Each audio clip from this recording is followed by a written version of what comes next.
I just thought that comedy was like goofy as hell. I think it won the Razzie that year, the worst movie of the year. So I think it won 5. very good, very nice. I'm proud of that. Until I get to the Oscars, I'll take that.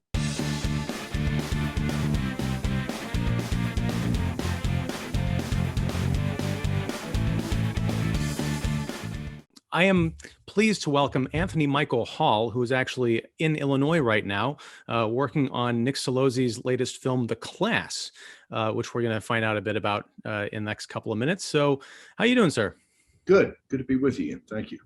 All right. Well, we met briefly last week at the Tivoli Theatre in Downers Grove at an event which simultaneously raised awareness for multiple system atrophy. It was a red carpet for The Class. It also involved an audience Q&A, a screening of The Breakfast Club, not to mention a fan meet and greet and an after party. So first question, where do you get your energy? No, it was a lot of fun. It was a nice blending of things. As you said, it was in support of MSA, and my good friend Sean Finnegan helped me put it together. So the folks at the Tivoli Theatre were awesome. It was Classic Cinemas. And yeah, I just had this idea to kind of put together a screening and also invite the cast out, for the film. And we have Debbie Gibson, a bunch of really good young actors. They're really talented. And then Nick wrote a really great script. So we're having fun. We're shooting at Elmhurst University. And I put the event together in support of the project and also as a fun event for people here in Chicago. So what great. Well, it definitely was. So what can you tell me about your role in The Class? Sure. Well, I play the assistant principal. It's not a remake of The Breakfast Club, but it's sort of like a retelling, a reimagining of it, if you will, Ian. And as I said, Nick wrote a really good script. There's a lot of great humor, great characters. In this version, there's 6 kids instead of 5. And we're shooting at Elmhurst and playing it as a high school. We're about 3 weeks into production. And my character is the assistant principal. So Debbie Gibson's role is as their sort of drama teacher, and they come in for detention on Saturday, and she gives them a task of creating a character. So they have to do an improv based on themselves or someone they know. And then, so what happens is the walls start coming down from there. And then it kind of kicks in the first act. And it's really great. We have a really talented young group of actors that are doing a great job. And Nick is too. We have a great crew. So it's been a lot of fun.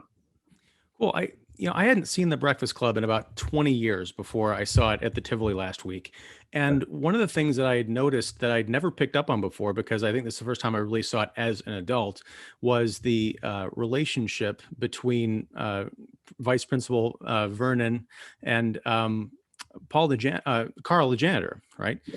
So I wonder what has changed for you in terms of the way that you understand the younger characters from The Breakfast Club now watching it as an adult, and have you brought any of that insight to your role in The Class, because now you're playing the authority figure? Yeah, no, that's a great point. It's a lot of fun when I look at, like yourself, I was watching the film and I was really enjoying seeing it with an audience, and I was really amazed and impressed once again by the quality of John's writing. Mr. Hughes was really great, as we all know. He just had a great knack for dialogue, for creating characters, and then also for really kind of giving them all an up at the end. They were all all his characters kind of wind up better than they start off. The other thing I think that John got, which was masterful, was that he got this great sense of conflict, and you need that in comedy, you need it in drama as well. And, he was just an incredible guy to work with. So when I watched the film, I felt similar things. I was amazed by how much it holds up, how good the writing is, how great the arcs are for the characters. It doesn't, many films don't really age well, but this has been a very special film because The Breakfast Club is something I think people watch, and it's almost like some kind of unconscious group therapy kicks in. People enjoy it. They kind of see themselves in one or two of the characters or whatever it is. So it's a real privilege. It was a fun thing to see with an audience, especially after the last year and a half we've all dealt with. So. Oh yeah. Yeah. Kind of on that note, you played Brian in that film, the kind of the nerd, the outsider. Was that you, or did you find yourself relating to any of the other characters in that group? Yeah, I mean, I guess I was a nerdy kid to a degree, but I didn't see myself that way. I wasn't a great student, to be very honest. I was kind of a kid who was there, was kind of half there when I was in school. So I just really enjoyed working with John. The thing that was so great about him, is he just was a true collaborator. He had such an incredible God-given talent as a writer and a director, but he really kind of took the time to create and develop the relationships, with us as actors, even though we were all kids at the time. So I think he had a lot of talents, not just the writing and directing, but also allowing people to do their thing and kind of develop people in a really interesting way. So he was a real great guy to work with. Yeah. Was your experience as being sort of an icon of teen outsiderdom, did that give you any insight or at least any cred with the young cast of the class? It's nothing that we've discussed, but I mean, I just admire where they're at. They're all very focused and into it. And, I see a lot of really interesting development with their work. None of them have any false moves. They're all very natural, very talented. They're coming from a good place. They're very sort of heart-centered and really focused on what they're doing with their roles. And the other thing, Ian, which is amazing, they really spend a lot of time with each other. They really connected and clicked as a group when we got here about a month ago. So that's really fun to see too. We didn't really have that as a group on the Breakfast Club. I mean, Judd and Emilio kind of hung out because they were older, but Molly and I were doing homework, as it were, so it was kind of funny. But with this group, they really have a great synergy. They have a nice vibe as a pack, they kind of hang together. And I think the work is reflecting it, like I said, it's really meaty, really good script. And they're all rising to the challenge. It's really cool. Do you guys all hang out, or is there that kind of almost a method thing where you got to keep the authority figures away from the kids? That wasn't a conscious thing. No, we've done some hanging out. We've been to some meals together and stuff like that. But I'm 53, so I come home to my wife. I put my feet up. Right, I'm just happy to sit down. No, I have a lot of energy. So I'm usually with my family at night. So that's it. Yeah, but it's great to see them hanging out. They're all 18, man. They can stay up till 3 a.m. So how was the dynamics between this newer cast different than the dynamics of, say, you and working with Emilio and Molly and Judd, and Allie back in the day? Is there, people always say there's the generational divide, the generation gap. Do you find that that's something that you've experienced, or is like, teens and early 20s kids or teens and early 20s kids, no matter when you are? I think that's kind of a universal thing, and that's cool to look at it that way. I feel the latter, like what you just said. That kind of makes sense and resonates. What I would tell you about with the group is we loved each other. We had a lot of respect and affection for each other. We were all cool with each other when we did the film. One of the things that contributed to that, and this is something I shared with Nikki, is that John Hughes, God bless him, he carved out that time for us. Before we'd start a project, we'd have a week or a week and a half to rehearse and get together. And he just really capitalized and utilized that time by just letting us rehearse, get comfortable in our roles, but also we were getting to know each other and just kind of spend good time together. So that was another thing he did, which was really cool. And I had shared that with Nikki before we started. And so fortunately, we were able to do that on this. We got together about a week before. We had rehearsals and different things in prep.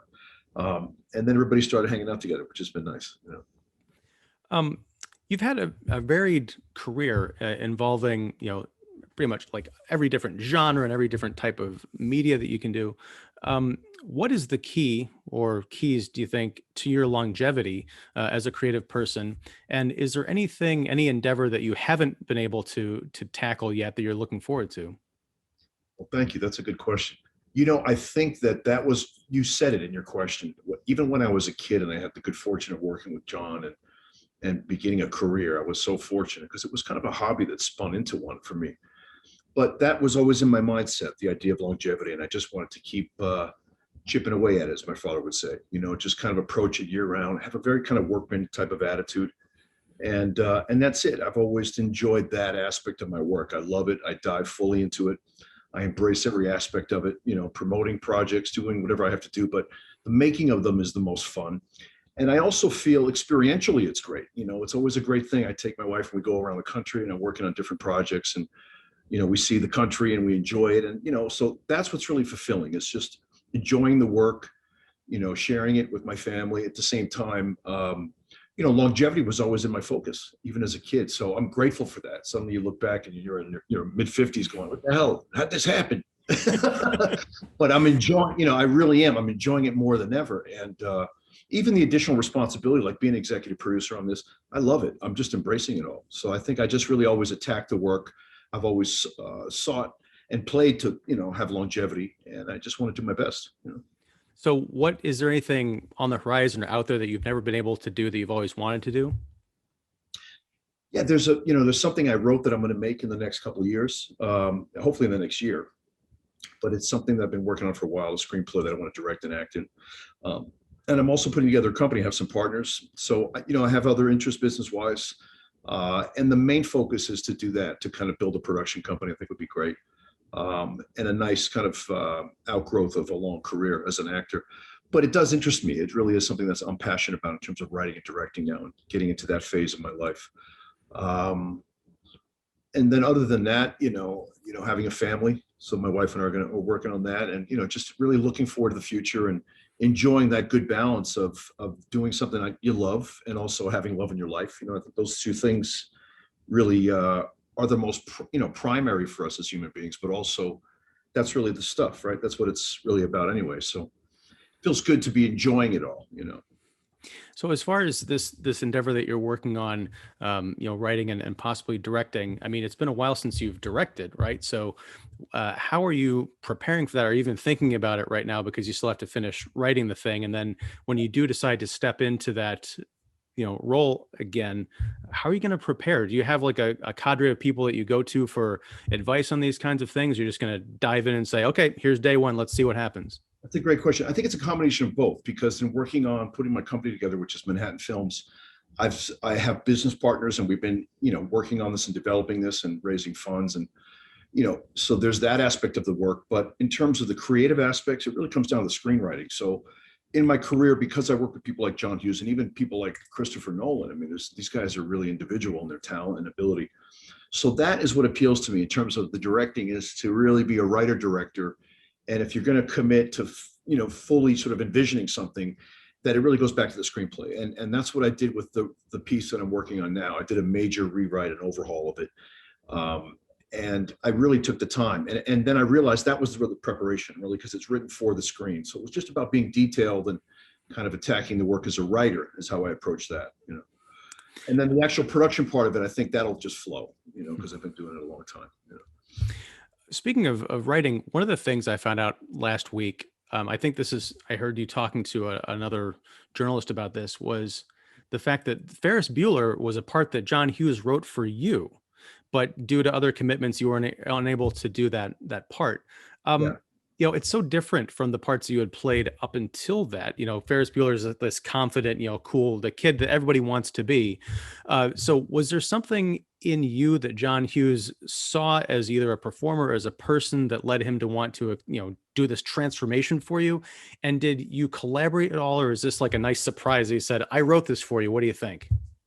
It was a nice surprise, and what happened was when we did 16 Candles, it was about 3 or 4 weeks into a 6-week shoot, Ian, that John came up to me and Molly. We were on a break, and he said, I'm working on this other thing, and it's about 5 kids, at a high school and the whole thing. So even then he was working on the next thing. And then the same thing with Weird Science. We were doing The Breakfast Club, and then he told me he came up with this idea, and he wrote a complete first act once we wrapped the night before. And this is while we were shooting The Breakfast Club. I mean, he just had an amazing output and ability. And like yourself, I see your office there, right? You're a talented, creative man. You got books, you got all your inspiration around you. He had a room in his house, and it was amazing. He had 12-inch records from the floor to the ceiling, and his laptop or his desktop in the corner. And that's how he would write. He was always remaining, sort of in his own inspiration, seeking inspiration through music, old films, old comedies. And that's the stuff he did. So he was like a big kid that way. So I was the same type of person, you know what I mean? Even though I was a 15-year-old kid and he was 35, I was the same type of guy. So we were two big kids, really, when we hung out. It was really about having fun. What were we listening to? Like anybody, like any good friends, right? And then, what films were good, what films from the past made you laugh, and that kind of thing. So he was really like kind of always at play in a way in his downtime. And that was a secret to it too, because he was always keeping that inspiration going, which is key for us, I think, as people. Was there a particular film or song that he turned you on to that just instantly became a lifelong obsession? You know what? John was actually the king of like mixed tapes. He would put together tapes back in the day, literally when it was cassette tapes. And he was into it, man. Everything from all that English synth pop, like Thompson Twins, everything bands like the Divinals, all these bands, a lot of them from the 80s were from England, Great Britain. He was into that. He was also into a lot of old stuff. Like he loved Ray Charles, like kind of early 60s era. He loved Dylan. He was a huge Beatles fan. You mentioned that scene with Paul Gleason and John Capulus. That definitely came from John's life, because John's hero was John Lennon. He used to tell me that. So that discussion in Breakfast Club when John's talking to Gleason, I mean, it's almost like John talking to his best friend or to himself in a way, right? He's talking about wanting to be John Lennon. So that's the kind of guy he was, man. It really colored his work. He was really fun that way, you know. Cool. One of the other surprises that I found out recently is that you're actually in the new Halloween movie playing the grown-up version of Tommy Doyle. So what excited you the most about stepping into this new, horror trilogy? Well, what I can tell you is this, honest to God, Ian, I haven't been this excited since I worked with John Hughes. Like just being in this Halloween film, I'm so pumped about it, man. We did it about 2 years ago. We shot in North Carolina, Wilmington. It was a great state, great place to be. And it was a blast. Jamie Lee Curtis was awesome. David Gordon Green is an excellent director. He actually reminded me of John Hughes a lot. Just really loose and really smart guy, very fun and very collaborative too. And then Danny McBride is his producing partner. So it was just awesome to make that film, dude. I've never been more excited, I think, about a movie. And it's going to be finally released in October on the 15th. So I'm pumped about it. Yeah. And that was just a great role. He gave me this hero role because Tommy Doyle kind of leads the town, He goes after Myers, and it's going to be big, man. And the buzz is that the film was incredible. And everybody's saying it's just like the best one of all 11 or 12 of them. So wow. Deeply humbled and excited about it, Awesome. Lastly, I'd like to ask you about one of the most unique parts I've ever seen you play, and that is the role of Mr. David Davidson from Freddie Got Fingered. Yeah. Tom Green. I love that guy, man. Well, you remember when he first broke out in his show, like he was doing it on MTV, but before that he was in Canada doing that and the kind of man on the street thing, but he would just mess with people. Like the guy, he comes from that kind of like Andy Kaufman school, I think, just like a totally all in crazy comic, So I had a lot of fun on that. We shot that in Vancouver and I played his agent at the animation company and it was just goofy as hell, man. I loved it. And I had scenes with he and the great Rip Torn, is unfortunately no longer with us. And it was just great working with Tom. He's like this very kind of artsy. He's actually kind of spacey when you're with him, He's a little like, he's not what he is when he's on camera. That's like, he turns that up, But he was a fun guy to work with, man. And I just thought that comedy was like goofy as hell. I think it won the Razzie that year, the worst movie of the year. So I think it won 5. Very good. Very nice, man. I'm proud of that. Until I get to the Oscars, I'll take that. Well, because, it's great to hear that you had fun on the movie, because the reason I say it was one of the most unique things I've seen you do is that there's a frustration and an anger in your character because you're just exasperated dealing with this guy. I wondered if that was a great performance on your part, or if it was like Tom said, okay, here's the setup. I'm just going to ad lib and you have to stand here and take everything I throw at you. Yeah, it was just the opposite, actually. I was ad libbing on it with him, because he's always in this kind of goofy, like he does a lot of physical comedy. And so with that role, I thought it was hilarious, man. I just thought playing like a really, it was just really goofy, almost slapstick kind of comedy, because I'm playing his agent. There was a scene with Rip Torn, he and I, where we're in my office and I'm about to give him $1 million check so he can become the next, Seth MacFarlane or whatever. And Rip Torn gets in an argument with him and then he starts slapping him around the room. It was really funny. And then the three of us are like running around the table. It was like a Three Stooges sketch, and I loved it. Anytime I've been able to do comedies since, working with John, it's awesome, man. It's a lot of fun. And those guys were great to work with. So it was a goofy movie, man. I loved it. That's great. It's one of my favorite comedies. Please don't judge me. Okay. All right. Well, thank you very much for taking some time to talk with me. Anthony Michael Hall, the class is wrapping. Is it wrapping up? Are you in the middle of filming? Where are you at? We're about 3 weeks in. We have about another week on the production. We're going to finish in early August here. But yeah, thanks for this opportunity. It was fun to talk to you. Appreciate it, man. All right, man. Thank you. Take care and good luck. Okay. You too. All right. Bye.